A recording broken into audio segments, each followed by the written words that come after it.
Hi hello എല്ലാവർക്കും നമസ്കാരം. എൻ്റെ പുതിയ വീഡിയോയിലേക്ക് ഇന്ന് ഞാൻ നിങ്ങളോട് ഷെയർ ചെയ്യാൻ പോകുന്ന വീഡിയോ എന്ന് വെച്ചാൽ ആശുപത്രി നിരക്കുകളെക്കുറിച്ചാണ്. ആശുപത്രിയിലെ ചികിത്സാ നിരക്കുകളെക്കുറിച്ചാണ്. നമുക്ക് താങ്ങാവുന്നതിലപ്പുറമാണ് ഇപ്പോഴത്തെ ആശുപത്രി ചികിത്സാ നിരക്കുകൾ.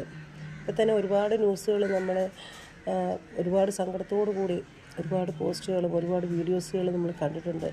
ആശുപത്രിയിൽ നിന്ന് ഇറക്കാൻ 5000 രൂപ ഇല്ലാത്തതിൻ്റെ പേരിൽ ഡെഡ് ബോഡി പോലും പിടിച്ചു വെച്ച് അപമാനിക്കുന്നതിൻ്റെ ആ ദൃശ്യങ്ങൾ നമ്മൾ സോഷ്യൽ മീഡിയ വഴി നമ്മൾ കാണുകയുണ്ടായി.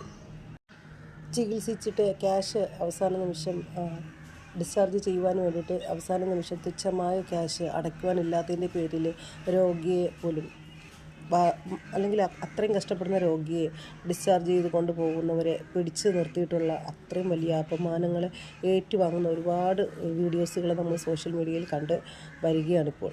അതിനെതിരെയായിട്ട് ശക്തമായിട്ട് പ്രതികരിച്ചുകൊണ്ടാണ് നമ്മുടെ ഹൈക്കോടതി ഇപ്പോൾ നമുക്ക് ഒരു നിയമം പാസ്സാക്കിയിരിക്കുന്നത്. ഇനിയിപ്പോൾ ആശുപത്രികളിൽ തന്നെ നമ്മൾ എത്ര അഡ്മിറ്റായി കിടന്നാലും ശരി, ഇല്ലെങ്കിലും ശരി, ആശുപത്രികളിൽ ഇനി മുതൽ ചികിത്സാ നിരക്ക് പ്രദർശിപ്പിക്കണം. ബഹുമാനപ്പെട്ട ഹൈക്കോടതിയുടെ സുപ്രധാന വിധി ഇതാ പുറത്തു വന്നിരിക്കുകയാണ്. ഡിസ്ചാർജ് ചെയ്യുമ്പോൾ റിപ്പോർട്ടുകൾ രോഗിക്ക് നൽകിവിടണം. ആശുപത്രികളുടെ മോശമായ ചില ഇടപെടലുകൾക്ക് കടിഞ്ഞാണിട്ടാണ് ഹൈക്കോടതി ഈ ഉത്തരവ് പുറത്തിറക്കിയത്. ഇനി മറ്റൊരു പ്രധാനപ്പെട്ട കാര്യമുള്ളത്, പണമില്ലെന്ന് പറഞ്ഞ് ഒരാളുടെയും ചികിത്സ ഇനി നിഷേധിക്കരുത്. ഇതാണ് മറ്റൊരു നിർണായക ഉത്തരവ്. ക്ലിനിക്കൽ എസ്റ്റാബ്ലിഷ്മെന്റ് ആക്ടിന്റെ നിയമസാധുത ചോദ്യം ചെയ്തുകൊണ്ട് ആശുപത്രി ഉടമകളും ഇന്ത്യൻ മെഡിക്കൽ അസോസിയേഷനും നൽകിയ അപ്പീൽ ഹൈക്കോടതി തള്ളിയിരിക്കുകയാണ്.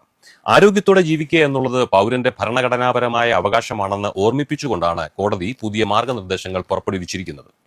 കോടതി മുന്നോട്ട് വച്ചിരിക്കുന്ന പ്രധാന നിർദ്ദേശങ്ങൾ ഇവയൊക്കെയാണ്. ചികിത്സാ നിരക്കുകൾ സുതാര്യമാകണം. ഓരോ ആശുപത്രിയുടെയും റിസപ്ഷനിലും വെബ്സൈറ്റിലും സാധാരണ ചികിത്സാ നിരക്കുകൾ മലയാളത്തിലും ഇംഗ്ലീഷിലും വളരെ വ്യക്തമായി പ്രദർശിപ്പിച്ചിരിക്കണമെന്ന് പറയുന്നു. അധികമായി വരുന്ന ചികിത്സകൾക്ക് നിരക്ക് ഈടാക്കാം എങ്കിലും അത് എന്തിനാണെന്ന് രോഗിക്ക് ബോധ്യപ്പെടുത്തി കൊടുക്കണം. ഇനി രണ്ടാമതായി രേഖകൾ കൈമാറണമെന്നതാണ്. അതായത് ഈ റിപ്പോർട്ടുകളെല്ലാം തന്നെ രോഗിക്ക് അവകാശപ്പെട്ടതാണ്.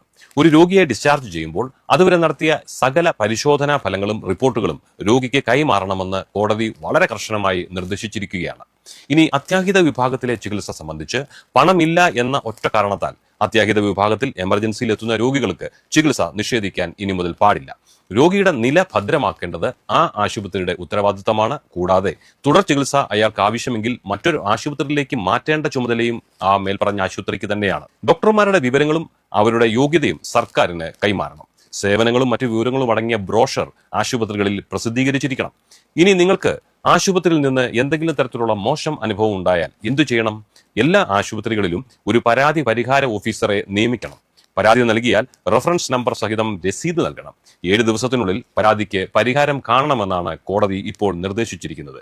ഇനി അവിടെ നിന്ന് നിങ്ങൾക്ക് പരിഹാരം കിട്ടിയില്ലെങ്കിലോ ജില്ലാ മെഡിക്കൽ ഓഫീസർക്ക് DMOയ്ക്ക് നിങ്ങൾക്ക് പരാതി നൽകാം.